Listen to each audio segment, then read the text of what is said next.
선생님, 이거라도 받으세요.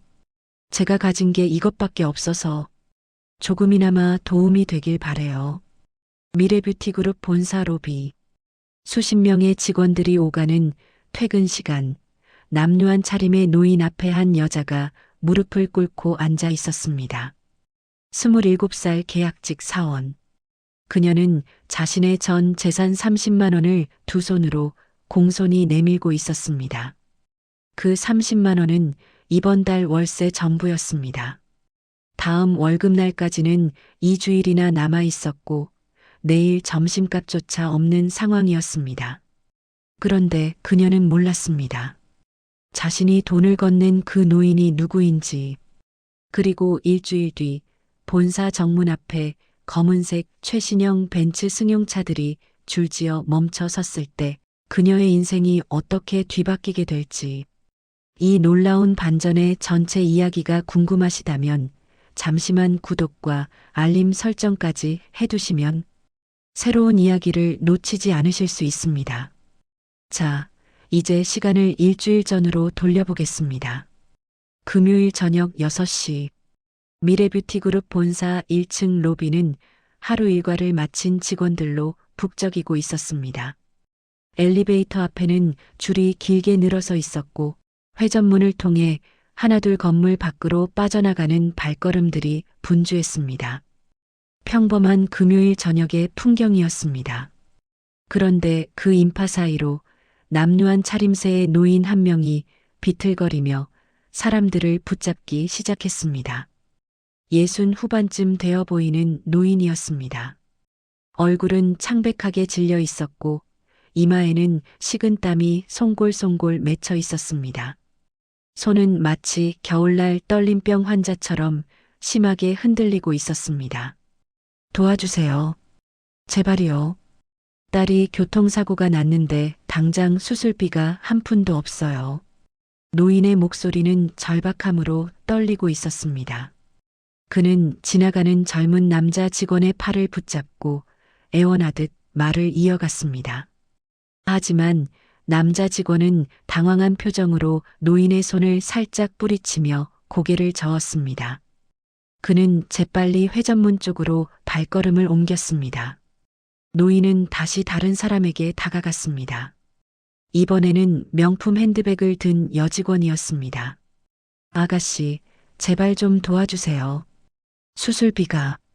여직원은 노인의 말이 끝나기도 전에 시선을 피하며 옆으로 비켜섰습니다. 누군가는 이어폰을 낀 채 못 들은 척했고 누군가는 급한 척 전화기를 꺼내 들며 자리를 피했습니다. 로비 한쪽에서 이 광경을 지켜보던 경비원이 난처한 표정으로 노인에게 다가왔습니다. 선생님, 이러시면 곤란합니다. 노인은 경비원의 말에도 멈추지 않았습니다. 그의 떨리는 손은 이제 허공을 헤매고 있었고 목소리는 점점 가늘어지고 있었습니다. 로비를 수십 명의 사람들이 오갔지만 단 한 명도 멈춰 서지 않았습니다.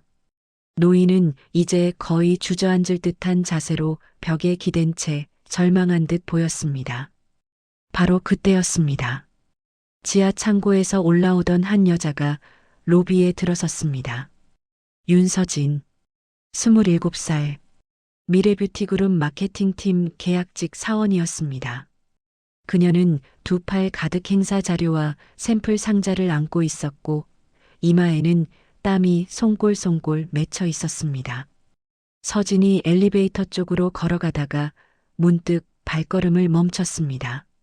사람들 사이에서 들려오는 절박한 목소리, 그리고 그것을 외면하는 차가운 침묵이 그녀의 귀에 들어온 것입니다. 소리가 나는 쪽을 바라본 서진의 눈에 남루한 차림의 노인이 들어왔습니다.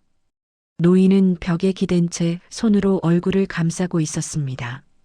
그 모습을 본 순간 서진의 가슴이 철렁 내려앉았습니다.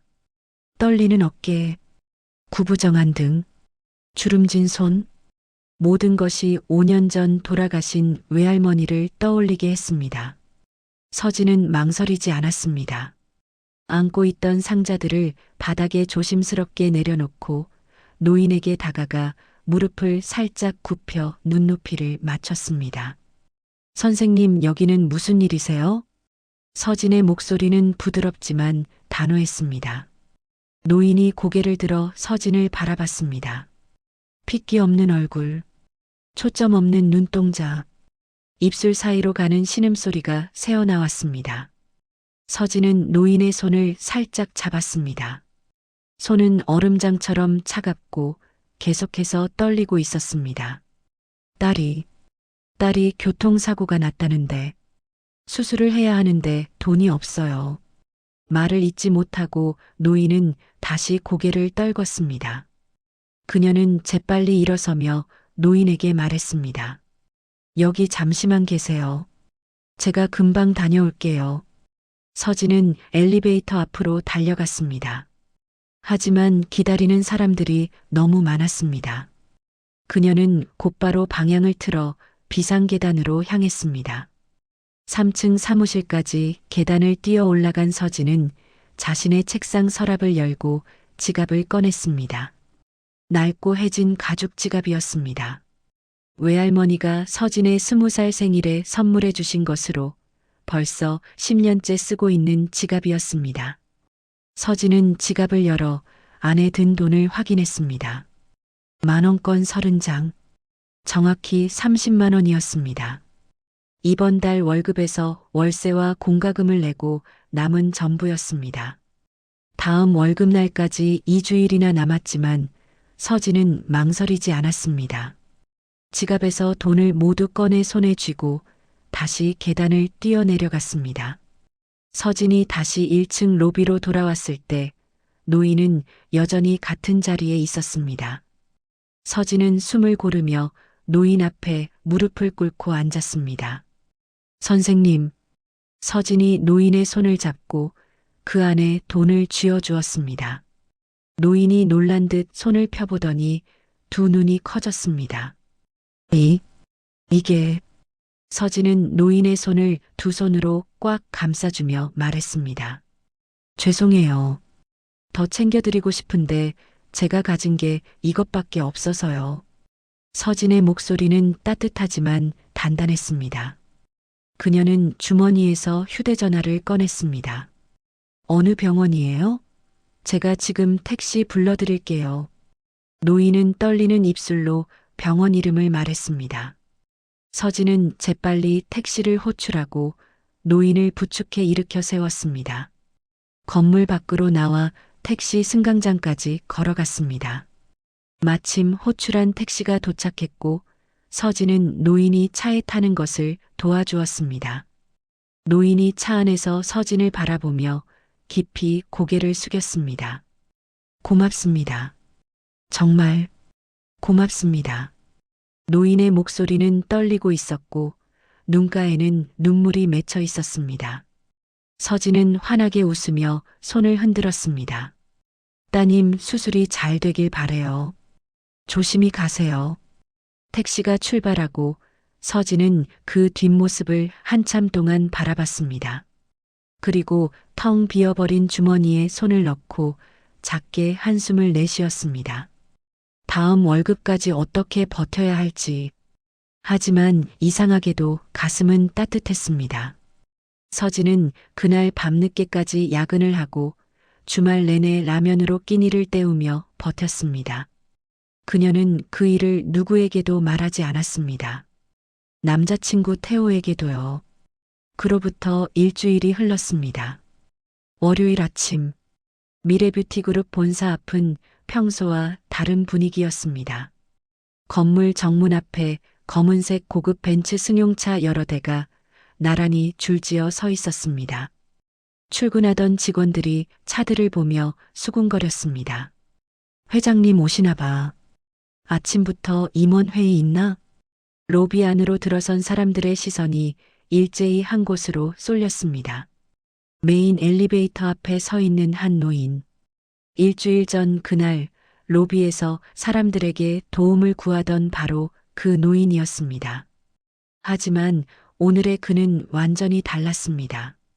단정하게 차려입은 검은색 정장, 반듯하게 빗어넘긴 머리, 비서실 직원들이 그의 곁에 서 있었고 임원들이 공손하게 허리를 숙여 인사하고 있었습니다.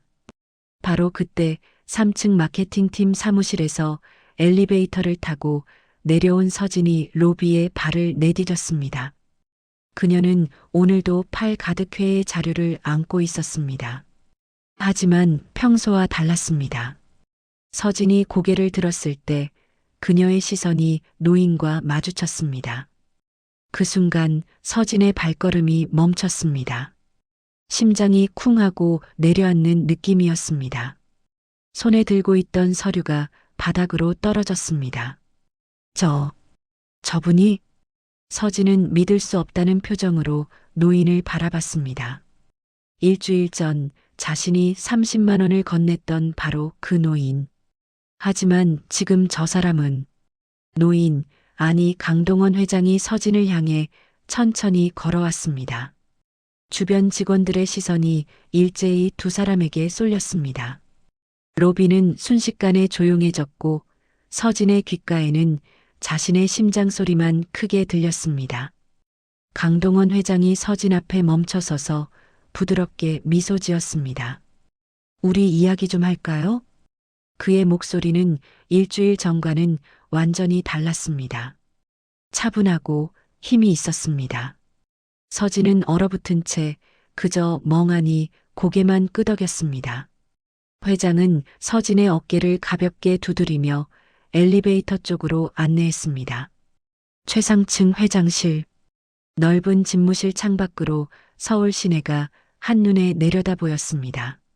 서진은 소파 끝에 조심스럽게 앉았습니다. 강동원 회장이 입을 열었습니다. 그날 손을 내민 사람은 당신뿐이었습니다. 망설이지도 않았고 조건을 묻지도 않았어요. 그냥 도와줬습니다. 서진은 고개를 숙였습니다. 얼굴이 화끈거렸습니다. 그리고 이제는 알아야 할 것 같군요. 회장이 잠시 말을 멈췄습니다. 나 태호 아버지입니다. 서진의 눈이 커졌습니다. 심장이 멎는 것 같았습니다. 태호? 1년째 만나고 있는 남자친구. 해외사업팀 대리.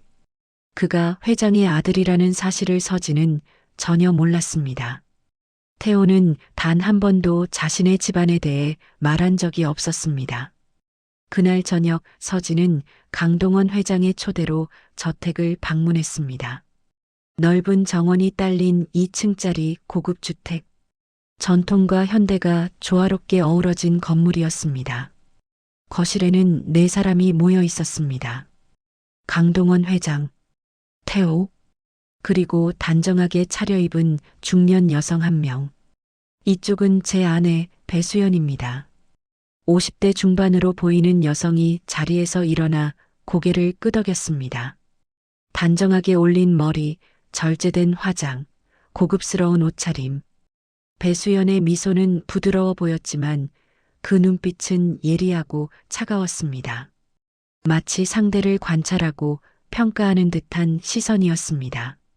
식사가 끝나고 회장과 태호가 잠시 서재로 자리를 옮겼습니다.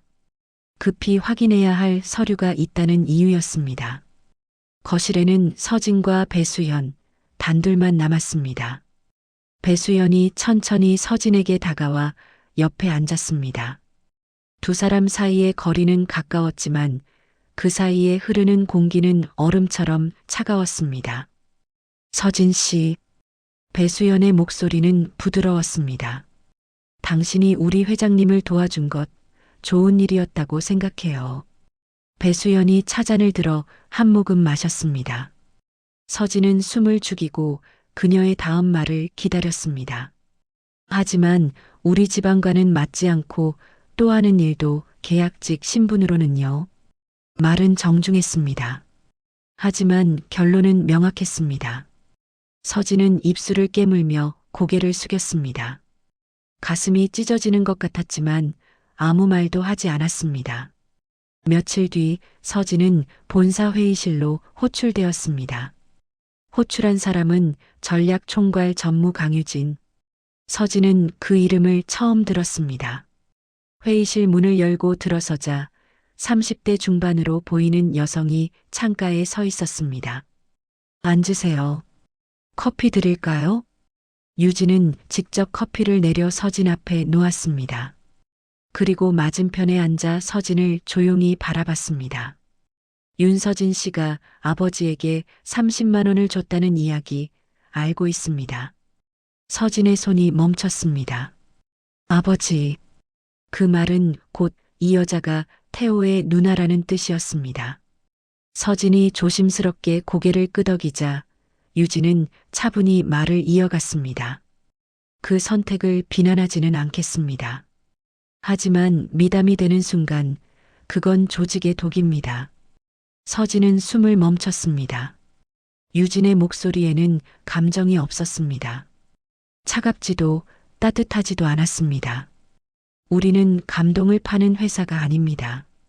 결과를 만드는 회사죠. 서진은 처음으로 이 집안의 진짜 권력이 누구인지 체감했습니다. 시어머니 배수연의 차가운 거절과는 다른 종류의 압박이었습니다. 그로부터 이틀 후 전 직원 긴급회의가 소집되었습니다. 대강당에 모인 직원들 앞에서 강동원 회장이 직접 마이크를 잡았습니다. 우리 회사가 위기입니다. 회장의 목소리는 무거웠습니다. 스크린에 빨간색 그래프들이 가득 떴습니다. 하락하는 매출, 떨어지는 브랜드 인지도, 그리고 최근 불거진 유해 성분 논란. 주력 브랜드 뷰티킨 시리즈가 3년 연속 매출 하락을 기록했습니다. 여기에 지난달 출시한 신제품에서 유해 성분 논란까지 터졌습니다. 온라인에는 불매 운동이 확산되고 있었습니다. 회장이 다시 입을 열었습니다. 오늘부터 브랜드 재건 프로젝트를 발동합니다. 참여 자격에 제한은 없습니다. 정규직이든 계약직이든 누구나 기획안을 제출할 수 있습니다. 서진의 귀가 번쩍 뜨였습니다. 계약직도. 그 말이 머릿속에서 맴돌았습니다. 심사는 제가 직접 하겠습니다. 평가 기준은 실현 가능성과 진정성입니다. 누가 해결하든 상관없습니다. 성과와 결과로 증명하십시오. 회의가 끝난 후 서진은 자신의 자리에 앉아 한참을 생각했습니다. 머릿속에 외할머니의 목소리가 떠올랐습니다. 화장품은 피부에 바르는 거지만 결국 마음을 치료하는 거란다. 정성이 들어가야 해. 서진은 천천히 노트를 펴고 펜을 들었습니다. 일주일 후 서진은 기획안을 제출했습니다. 제목은 할머니의 손끝. 외할머니에게 배운 전통 한방 화장품 제조법을 바탕으로 한 신제품 기획안이었습니다. 자연 유래 성분만을 사용하고 유해 물질을 완전히 배제한 처방. 서진은 밤을 새워가며 기획안을 완성했습니다. 며칠 뒤 임원회의가 열렸습니다. 서진도 발표자로 참석했습니다. 대형 회의실에는 수십 명의 임원들이 자리하고 있었습니다. 서진은 떨리는 손으로 발표를 마쳤습니다. 잠시 정적이 흘렀습니다. 강유진이 자료를 넘기다 멈췄습니다. 윤서진 사원의 기획안. 유진의 목소리는 담담했습니다. 회의실의 모든 시선이 그녀에게 쏠렸습니다. 콘셉트는 아름답습니다. 그래서 더 위험합니다. 서진의 심장이 철렁 내려앉았습니다. 유진이 말을 이어갔습니다. 가난, 정성, 전통. 이런 키워드는 언제나 약자를 영웅으로 만들죠. 유진이 서진을 똑바로 바라봤습니다. 감정 없는 눈빛이었습니다. 하지만 시장은 동정을 구매하지 않습니다. 회의실이 술렁였습니다. 서진은 얼굴이 화끈거렸습니다. 이 기획안은 보류합니다. 회의가 끝난 후 복도에서 유진이 태호에게 말하는 것이 들렸습니다. 사랑은 선택이야. 하지만 결혼은 책임이지. 그리고 서진을 향해 마지막으로 말했습니다. 윤서진 씨는 좋은 사람이지만 다만 우리 집안에 들어올 사람은 아니야. 고성도 없었습니다. 모욕도 없었습니다. 그래서 더 잔인했습니다. 서진은 화장실로 뛰어들어가 참았던 눈물을 쏟아냈습니다. 그날 밤 태호에게서 전화가 왔습니다. 서진아, 미안해. 나 누나랑 어머니한테 뭐라고 해야 할지 모르겠어. 난 내 편이야. 하지만 가족을 포기할 순 없어. 서진은 전화기를 꽉 쥐었습니다. 목이 메어왔지만 울지 않았습니다. 괜찮아. 나 혼자 해볼게. 전화를 끊은 서진은 좁은 원룸 부엌으로 향했습니다. 외할머니가 남긴 낡은 레시피 노트를 펼쳐놓았습니다. 누렇게 바랜 종이 위에 빼곡히 적힌 외할머니의 글씨.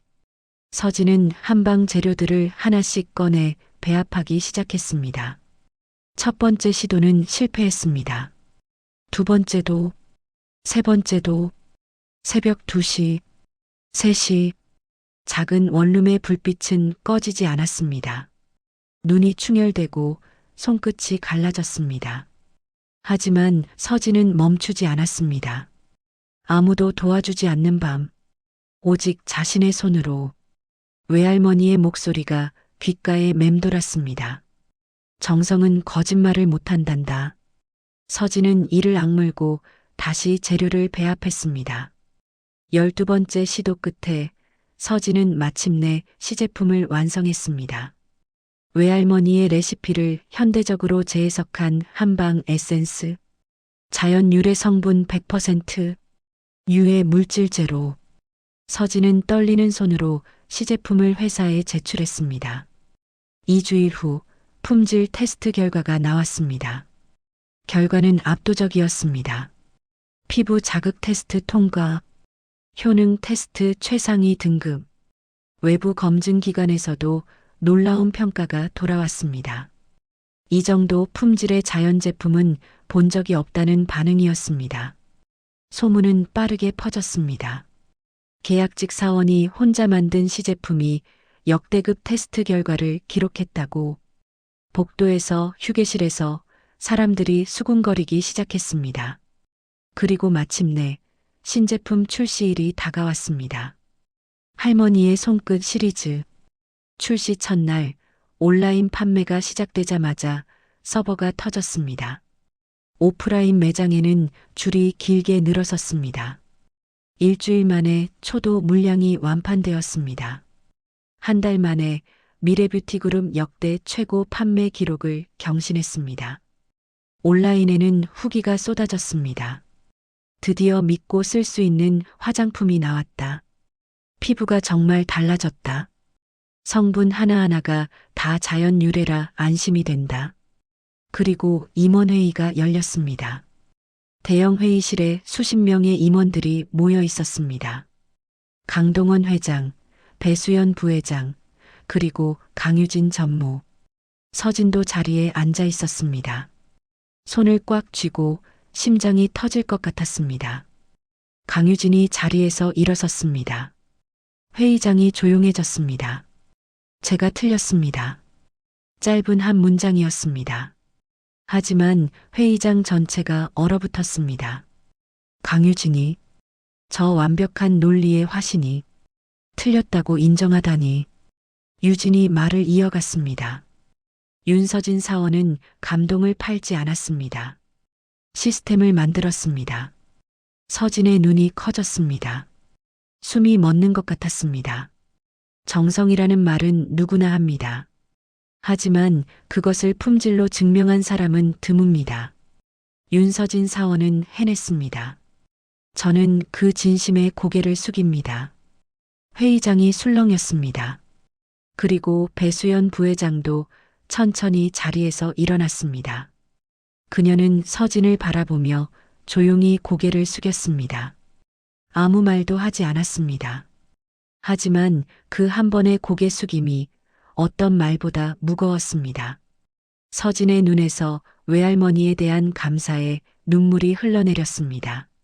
모든 게 할머니 덕분이에요. 회의가 끝난 후 강동원 회장이 서진을 따로 불렀습니다. 윤서진 씨, 아니, 이제는 서진이라고 불러도 되겠지요. 회장의 얼굴에 따뜻한 미소가 번졌습니다. 오늘부터 정규직으로 전환됩니다. 그리고 브랜드 개발팀 주임으로 발령입니다. 서진은 깊이 허리를 숙였습니다. 감사합니다, 회장님. 그리고 회장이 말을 이어갔습니다. 하나 더 있습니다. 우리 회사에 새로운 제도를 만들려고 합니다. 이름은 서진 기금입니다. 서진의 눈이 커졌습니다. 갑작스러운 어려움에 처한 직원들을 즉시 도울 수 있는 기금입니다. 정규직이든 계약직이든 상관없이 누구나 신청할 수 있습니다.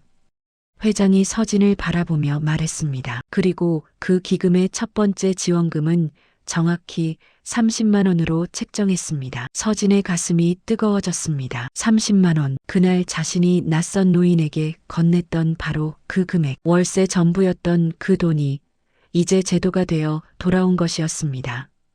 작은 선의가 씨앗이 되어 더 큰 선의로 자라났습니다. 그 주말 서진은 다시 회장의 저택을 방문했습니다. 이번에는 분위기가 완전히 달랐습니다. 거실에는 5사람이 모여 있었습니다. 강동원 회장, 배수연 부회장, 강유진 전무, 태호, 그리고 서진. 배수연이 먼저 입을 열었습니다. 서진 씨. 그녀의 목소리는 처음 만났을 때와 달리 부드러웠습니다. 그날 내가 했던 말 미안하게 생각합니다. 사람을 조건으로만 판단했던 내가 잘못했어요. 서진은 고개를 저었습니다. 아닙니다, 어머니. 강유진도 서진에게 다가왔습니다. 나도 사과할게요. 논리로만 세상을 보다 보니 정작 중요한 걸 놓쳤더라고요. 유진이 서진의 손을 잡았습니다. 앞으로 좋은 가족이 되어요. 서진 씨. 태호가 서진의 곁으로 다가와 손을 꼭 잡았습니다. 그의 눈가가 붉어져 있었습니다. 고마워. 그리고 미안해. 내 곁에서 아무것도 못 해줬는데. 서진이 환하게 웃었습니다. 괜찮아. 덕분에 내가 더 단단해졌으니까. 창밖으로 따스한 오후 햇살이 쏟아져 들어왔습니다. 서진은 문득 외할머니의 목소리를 떠올렸습니다. 정성은 거짓말을 못한단다. 외할머니 말씀이 맞았습니다. 정성은 거짓말을 하지 않았습니다. 그리고 선의는 동정으로 소비될 때 사라지지만 구조가 되면 누구도 무시할 수 없다는 것을 서진은 온몸으로 증명해냈습니다. 이야기가 마음에 드셨다면 댓글로 가장 기억에 남는 장면을 남겨주세요. 여러분의 오늘 하루도 따뜻한 정성으로 가득하길 바랍니다. 구독과 좋아요, 알람 설정도 잊지 마세요. 사연 끝까지 들어주셔서 진심으로 감사드립니다.